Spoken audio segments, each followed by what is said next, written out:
Bonjour from Paris Montparnasse, which is in a train station. Today we're going to discover an iconic brasserie and a hidden gem museum. Donc, allons-y. Oh là là. We're gonna go to our first spot, which is un musée caché, a hidden gem museum. And I wanted to say that cette gare de train, this train station, normalement, je le prends quand je vais en Bretagne. Usually I go to this train station when I go to Bretagne because I made a few videos there. If you haven't seen the videos about Saint-Malo, you can see that I left from here. And also when you go in the southwest of France, le sud-ouest de la France. And as we're walking, pendant qu'on marche, there's a building impossible à rater, impossible to miss. C'est cette tour ici. It's this building over here. Honnêtement, you just look at Paris, you cannot miss this tower because it's right in the middle of everything. It's actually one of the most controversial buildings de tout Paris. So this is la Tour Montparnasse. La Tour Montparnasse is one of the most controversial buildings there is in Paris. Il y a énormément de Parisiens. A lot of Parisians actually really hate this tower. And especially when it was built in the early 70s, in 1973. Et quand c'est sorti, tous les Parisiens étaient vexés, fâchés. They were annoyed because they were saying it's such an ugly building to have in the Paris landscape. And I agree, when you look at Paris, ça rentre pas trop dans le style parisien, dans la beauté de Paris. It doesn't really fit or go well in the style of Paris. But I do understand also that when you go on top of this 210-meter high building, il y a une vue magnifique. There's a beautiful view. And I actually went there to celebrate my 100K on Instagram. So if you were there since then on Instagram, let me know because I remember j'étais très émue. I was waiting there like to hit 100,000. And then avec la magnifique vue de Paris, c'était sublime. Et c'était un coucher de soleil. It was a sunset. Do you think it's a tower that should be in Paris, that shouldn't be in Paris? Does it ruin the view? But allons dans notre prochain arrêt. Let's go to our next stop. For those of you that don't know me, je m'appelle Gabrielle. My name's Gabrielle. Et je parle de Paris et ma vie à Paris. I talk about Paris and my life in Paris and all the hidden gems and neighborhoods of Paris. Et je parle en anglais et en français, especially for those of you who are interested in the French language or willing to improve your French. Je suis là chaque semaine. I'm here every week. And if you don't want to miss any video, go ahead and subscribe. And those of you who do know me know that j'adore l'art. I love art. J'adore l'histoire. I love sharing things. And so our first stop is actually a student from one of my favorite museums in Paris, which is le Musée Rodin.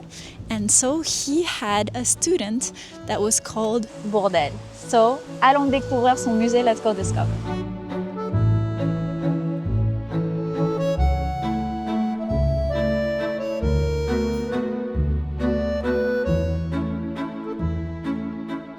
Nous venons de rentrer dans le musée Bourdelle. Bourdelle was a student of Rodin, so we can admire ces magnifiques sculptures.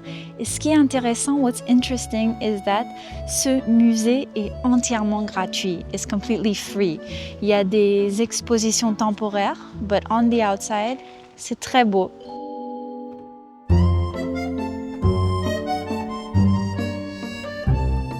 Ce qui est très intéressant is that this museum is actually completely free. Et c'est ce que j'adore de Paris. What I love about Paris is that you have a lot of access to artistic parts, historical parts for free.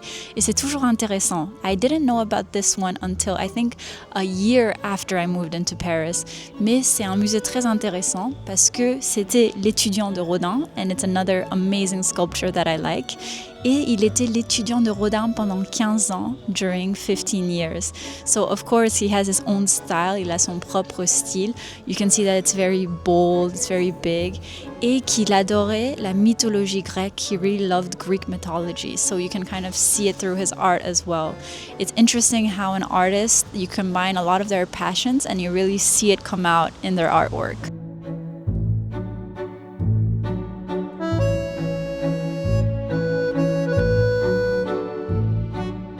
What's amazing, ce qui est superbe, c'est que c'est pas seulement un musée. It's not only only a museum, c'est aussi une maison. It was his home with his studio, and he was here during more than 40 years. I think he arrived in his early 20s. Il avait peut-être 22, 23 ans, 22, 23.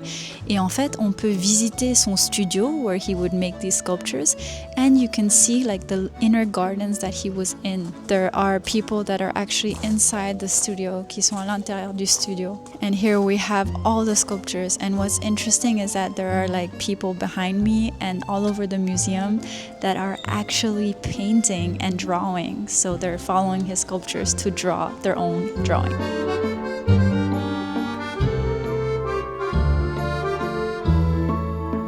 Là, on rentre dans le deuxième jardin, in the second garden, c'est écrit promenade.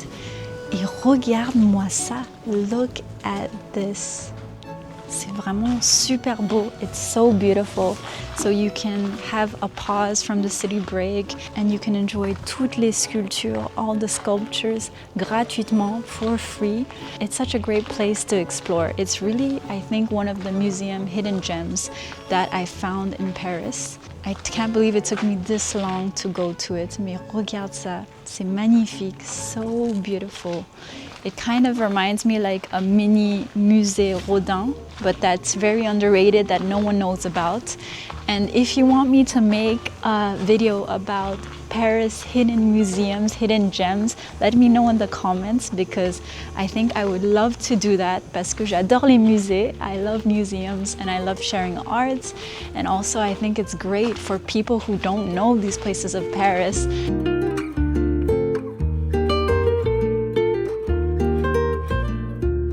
Et c'est fou, it's crazy how well intact they kept his home, que vraiment tout bien a été refait comme à l'époque, everything was done at the time, que son studio a vraiment l'impression d'avoir pas bougé, it looks like the studio stayed exactly the same, crazy how well they maintained it, qu'ils ont vraiment tout bien gardé et que c'est gratuit and that it's free. So definitely if you're around Montparnasse and you want to see smaller, more hidden gem museums, viens au musée Bourdelle. Ça vaut vraiment le coup. It's really worth it. Je suis tellement étonnée. I'm so surprised by the amazing sculptures that I saw today.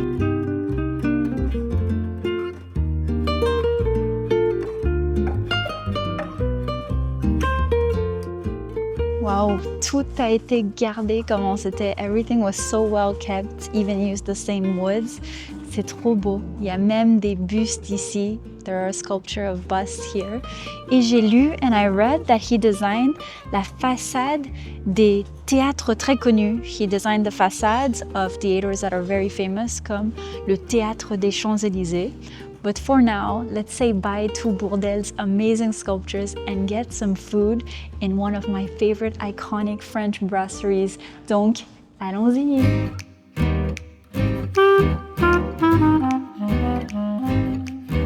And now, and maintenant, we're gonna try one of the most iconic brasseries à Paris that has existed since 1927, depuis 1927. There are so many writers and famous people that have gone to this brasserie. So let's go see if it's really the best one.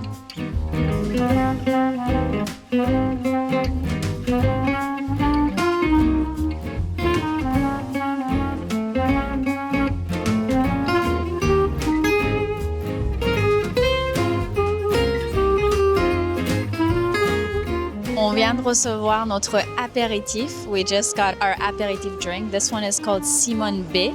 And so it stands for Simone de Beauvoir. She was one of the famous philosophers and people that came to La Coupole, and that's because she lived around this area, which is Montparnasse area. And really, it was a place where a lot of intellectuals, philosophers, they met up, ils se rencontraient pour avoir des débats, des discussions, and to exchange ideas. And on a notre boisson, another drink that's called Miss Tanguette. And Miss Tanguette, she was like a very famous French performer in the 1910s, 1930s. Et donc, santé to all the intellectuals that came here before us.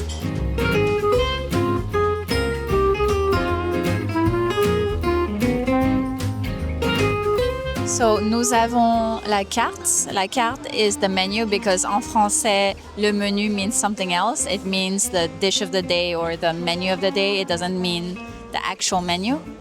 It's la carte, and it says la coupole, and it says service continu. So service continu means that it's non-stop service. So they start from the morning and then they go all the way to the end of the night, jusqu'à la nuit. Et c'est écrit bar américain, so they're very famous also for their bars, their cocktails. Et c'est écrit coquillage et crustacés, which is seashells, and fruits de mer, which is seafood. Qu'est-ce qu'on va commander? What are we gonna order? On a d'abord les plateaux de fruits de mer, so les plateaux de fruits de mer. Et après, on a les coquillages et crustacés, which says, you know, les crevettes, shrimp, langoustine, lobster, vraiment tout ce qu'il y a. Bar à huîtres, you can pick the type of huître that you want. Et là, on a les viandes, which is the meats, and let's see what he recommends me. Qu'est-ce qu'il me conseille? Et après, on a les poissons, which is all the types of fish. On a les choucroutes, which I would love a choucroute in winter, but I wouldn't want to eat a choucroute in summer parce que c'est très lourd, it's very heavy. Et en dessert, on verra ça après, we're gonna see that later because c'est ma partie favorite, it's my favorite part. On est là avec les copains et tout. Ah, avec les copains pour boire des coups, bière. Et c'était très sympa à l'époque aussi? Pareil. Pareil. Okay, ça n'a pas changé. Il n'y a aucun changement. Oh, it's crazy. He was telling me that he would come here when he was in his 20s and he always orders the same thing, which is un steak tartare, which is raw meats. And I know that a lot of people have a hard time with it. For me, that grew up in Asia and that came to France later, j'ai encore du mal. I still have a bit of a hard time, but he says that they prepare it really well. And he said that you have to tell them specifically to mix it for you. Mais ça a l'air très bon. It looks very delicious. And I can't wait to try our entrée.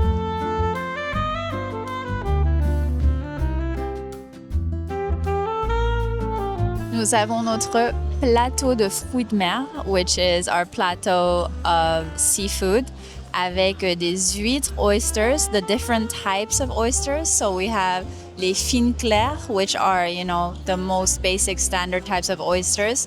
And then on a celle de Bretagne, which is from the Bretagne region. And then on a les spéciales. So I'm not an oyster expert. So if you are an oyster expert, let me know what are the best oysters to try.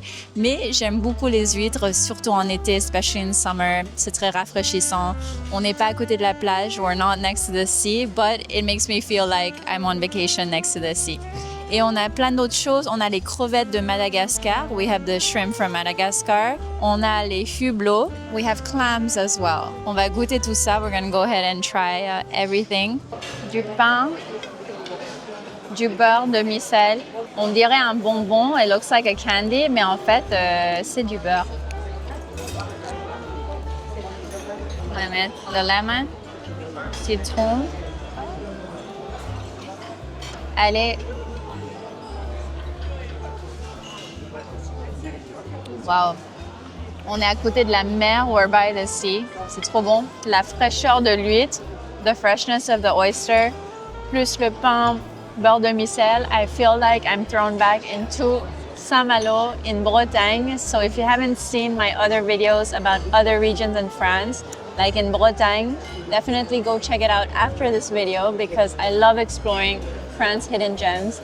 And I'm a French foodie, as you can tell. So, après avoir goûté les fines claires, we're gonna try les creuses de Bretagne. So creuse means that it's deep. And he was telling me that if you look at the huître, if you look at it, you can see that there's like 1, 2, 3, like the deepness of the huître, which is le numéro, the number. J'étais pas au courant de ça. I wasn't aware of this because we always told me that the number pour les huîtres is when you hold it. Le numéro 3 is because back then you could hold 3. Mais apparemment, il y a aussi une autre manière when you count les creux, petites fourchettes. We're gonna see if it's better than les fines claires than the first one. Un peu de citron.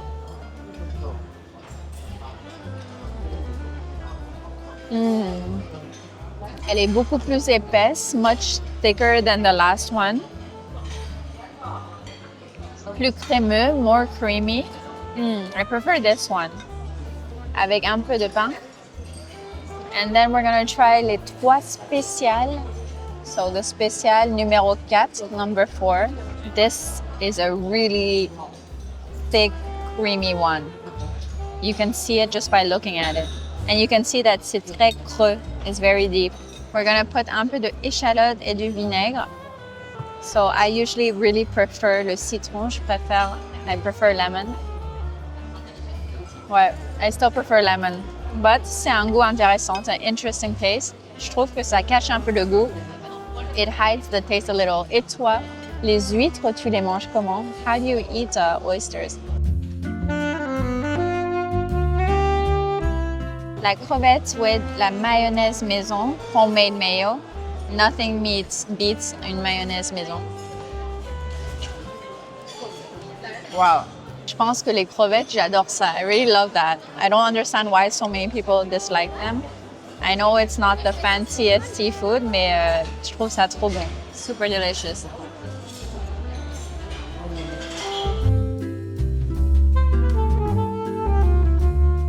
And who would have thought, qui aurait pensé qu'un de leurs plats iconiques, that one of their iconic dishes is le curry à l'indienne, and that it has existed since 1927, since 1927.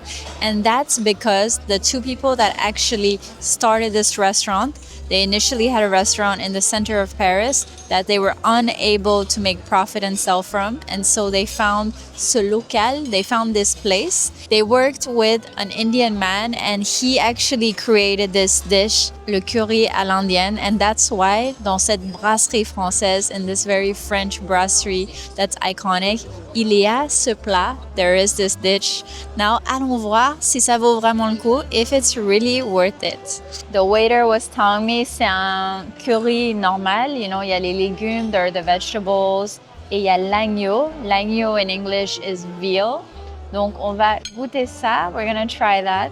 En plus, c'est servi avec du riz basmati. It's served with rice. Wow, c'est tellement tendre. It's so tender that I don't even need to cut it. I just put my fork. Je mets ma fourchette directement. En plus, il y a la sauce. Oh, ça fond dans la bouche.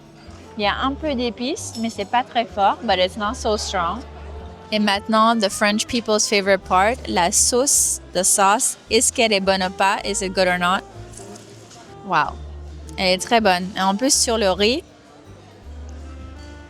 il y a même des bouts d'ananas. There's even pineapple pieces. Je mange rarement du riz dans une brasserie. I don't often eat rice in a brasserie, but celui-ci est très bon. Et bien sûr, my favorite part, c'est de prendre le pain. And we're gonna do a French person's national habits, which is saucer to sauce. On va saucer ça. Wow. How to make a French person happy. Comment rendre une personne française heureuse. The art of saucer. Honnêtement, every French person loves it. C'est très très bon. And I can't wait to dig in. This dish, ce plat, c'est le magret de canard. So le magret de canard is aussi un classique français, a very French classic dish. Il y a la salade, il y a les petits pois, and this is what we call polenta. So I wouldn't know how to actually translate this in English, but la polenta, I would say it's like a spongy, like pasta, and ça c'est de la polenta parmesan, so it's with parmesan on the top. When you have a meat that's very saucy, très lourd, c'est bien d'avoir de la polenta à côté. If you know how to say polenta in English, dis-moi dans les commentaires, let me know in the comments. Et maintenant, bon appétit!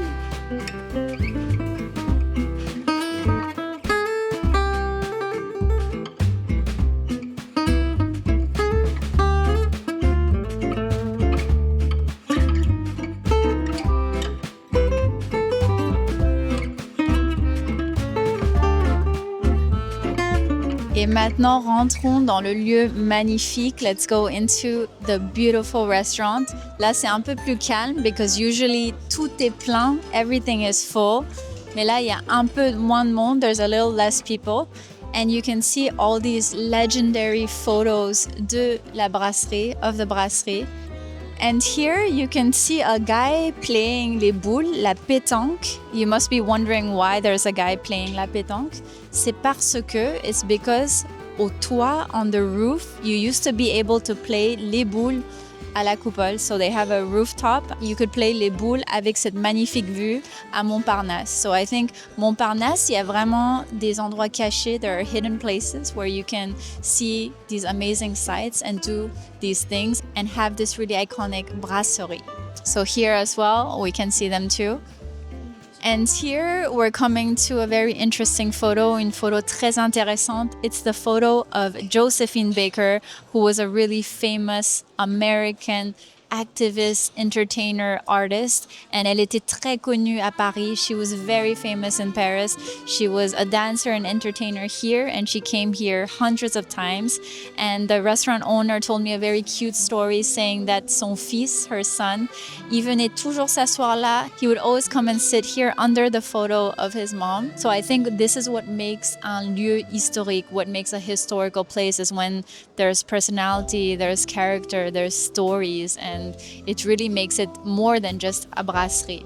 Et honnêtement, can you imagine this place in the 20s or the 30s, this huge place avec tellement de personnes, with so many people, full of life? You can see in La Coupole, there's a very famous sculpture that's right in the middle of the room. It's called La Mer et la Terre, so the sea and the earth. And apparently in Japan, they have it on a square in public, the exact same sculpture. So if you're from Japan, let me know where it is based in Japan, because here we have it in La Coupole. And on the other side of the room that we see all the way in the back, there's a bar. It's called an American bar, not because the menu is for des boissons américaines, for American drinks or an American menu, but because it's the style of the way the bar was built. C'est style bar américain. Du coup, c'est un lieu vraiment historique et c'est un lieu très important. Manager of the restaurant, c'est une personne adorable. He's such an adorable person, and he answered a lot of my questions because I had certain questions about why this was exactly like a philosophical literature debate place at the time. And he really said that people were like fascinated by the place when it first opened, parce que c'est un endroit tellement immense. It's such a huge place, and also that has une magnifique art déco with art déco architecture, and so people were fascinated by it. And I guess when one artist or when one writer starts going there, then all their friends of that group start going there as well. And just as we were talking to the man that was sitting beside me, he said he's been here for 30 years. Every Sunday he comes for lunch, and he used to come with his wife, and he used to come with his friends when he was young. C'est ces histoires touchantes. It's these really touching stories that make un endroit formidable, a really amazing place like this, a part of Paris.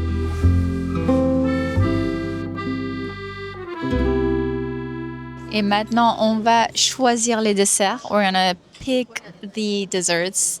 C'est ma partie favorite. It's my favorite part to actually pick the desserts. C'est vraiment le plus difficile. It's the most difficult. So, on a une crème brûlée classique, classic crème brûlée. On a une île flottante, which is floating island. J'aime pas trop. On a millefeuille, which is very nice. It's the layered pastry avec de la crème pâtissière, but it's a bit heavy pour l'été. Baba au rhum. As you know, the only baba au rhum that I trust is Storer, which I made another video on if you haven't seen that one. And il y a profiterole, que j'adore aussi. It's one of my all-time favorite desserts, mais que j'ai commandé vraiment beaucoup de fois. I ordered many times. On va opter pour le classique. We're gonna go for their classic dessert, which is crêpe Suzette flambée au Grand Marnier cordon rouge. Wow. that was a tongue twister. Crêpe Suzette is a very famous French dessert, which is une crêpe flambée. So you kind of inflame the crepe with a type of alcohol, which is le Grand Marnier. Il y a an orange-based liquor alcohol. Et bien sûr, il y a café gourmand, which is when you don't want a big dessert, but you want an espresso with a lot of small desserts. Mais je pense que je vais partir sur les crêpes Suzette because I haven't had one in forever. Donc, on va goûter ça. And because c'est l'été, it's summer, I'm gonna go for des glaces. Et je vais prendre la coupe fraise Melba. Coupe fraise Melba has strawberry ice cream, crème glacée à la vanille, ice cream with vanilla, fresh strawberries, strawberry syrup, la crème fouettée, whipped cream, et une tuile, a little cracker. Well, when I say that, I feel like us French people, we love our sweets, mais parce que c'est vrai, because it's true. I think we have a very sweet tooth, but we like something that is very well made. Allons voir if the desserts are really worth it.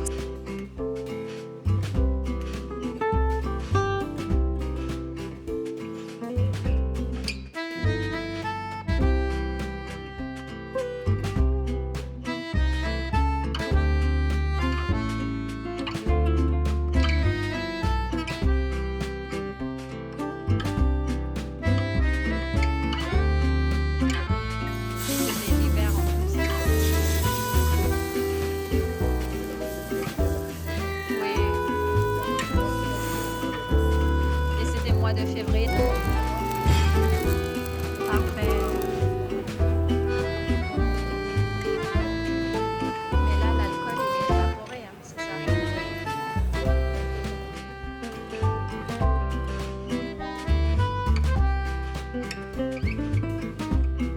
Je viens d'avoir la crêpe Suzette flambée. So flambée means to like set up on fire because that's the way that we make. And actually c'est une fine crêpe. It's a very thin crepe that you can see that has been flambée with le Grand Marnier. So le Grand Marnier is an orange liquor that is sweet, and the waiter was telling me the more you leave it, le plus longtemps que le laisse, le plus longtemps que ça caramélise, that it caramelizes, et après tu mets ça par-dessus et c'est très très bon. It's really interesting, the story of la crêpe Suzette, because it was actually invented in the 1890s, donc il y a très très longtemps, a very long time ago, and it was invented by accident. It was invented by an assistant waiter. I think his name was Henri quelque chose, and he was an assistant waiter that was serving the Prince of Wales. And so he accidentally lit the crepe on fire while he was preparing the dessert. But it turned out très très bon. And there was a girl sitting at the table qui s'appelait Suzette, so he named it after her. I guess it was a sort of romantic gesture, who knows.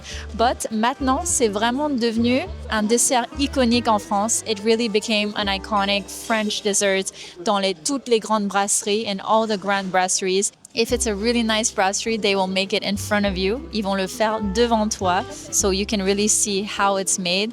And I would really recommend for you to try it si tu es en France et si tu vas dans une brasserie. Maintenant, on va goûter ça. We're gonna try this.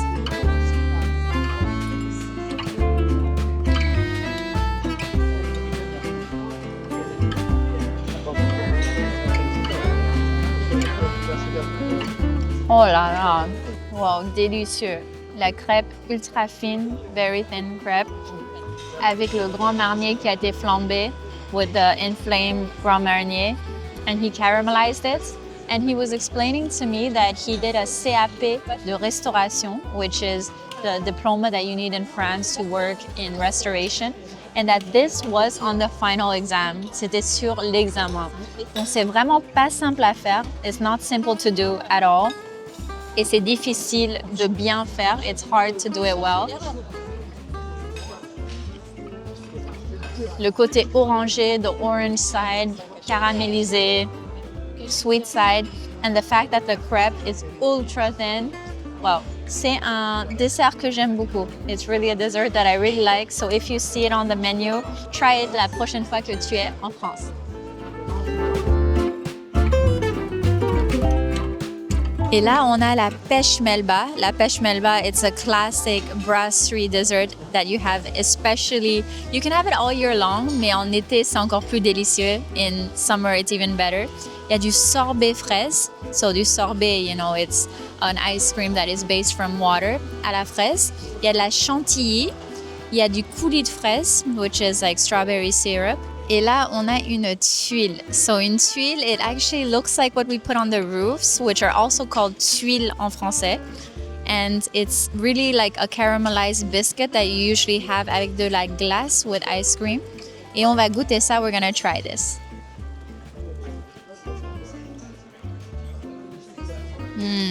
So refreshing, très rafraîchissant.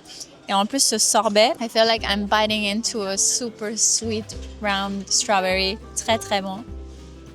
Le dessert parfait en été, the perfect dessert for summer. Avec un peu de la tuile, avec des bouts de morceaux de fraises with real pieces of strawberry.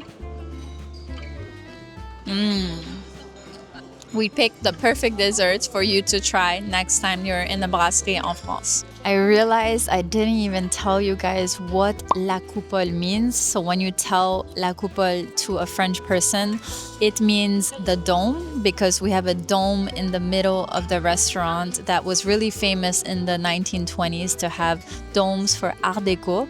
But really, French people, they think of the dome, but they first think of this brasserie iconique. So honestly, mon expérience ici aujourd'hui, j'ai mon petit thé, I have my little tea, and I feel like my experience today was really something else, to hear about all of these stories that I would have never known about just by myself or just by doing a search online. It's really, you need to experience being here, and you need to hear the stories that people have to say of this place, of all the famous people that came here, de toutes les personnes connues, and also of the artistic side behind this place. Like when the owners opened this place in 1937, il y avait beaucoup d'artistes. There were a lot of artists actually that came to repaint the domes.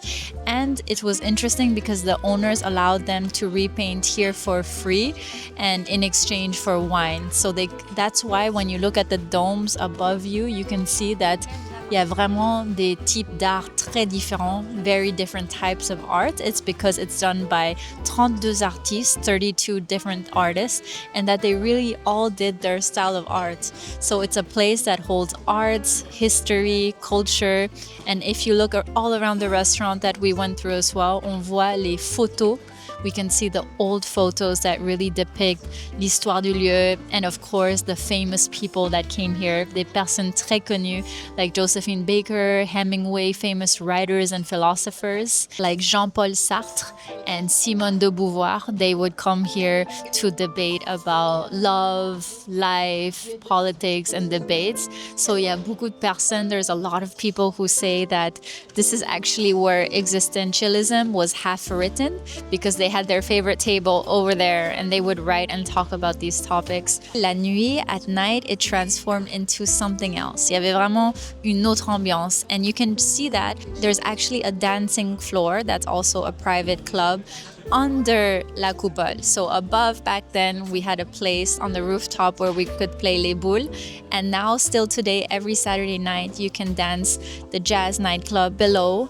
And that existed since 1937. And so people would come and they would dance till dawn, till sunrise. And you can imagine l'ambiance qu'il y avait. It must have really been something else, like just being like in the movies from the 30s. Sometimes I wish I could be thrown back into a midnight in Paris scene to really experience what it was like and to meet these people in real life. But for now, we're gonna imagine these stories, and I really hope that telling you these stories today made you understand more about the place and made you realize that it's more than just a restaurant or a brasserie. I have so many places that I want to make you discover in Paris, so if you don't want to miss any, make sure to subscribe, because I am here every single week, chaque semaine, and I hope to see you in the very next video, perhaps in another iconic historical brasserie. So I hope to see you there. Merci beaucoup et à bientôt!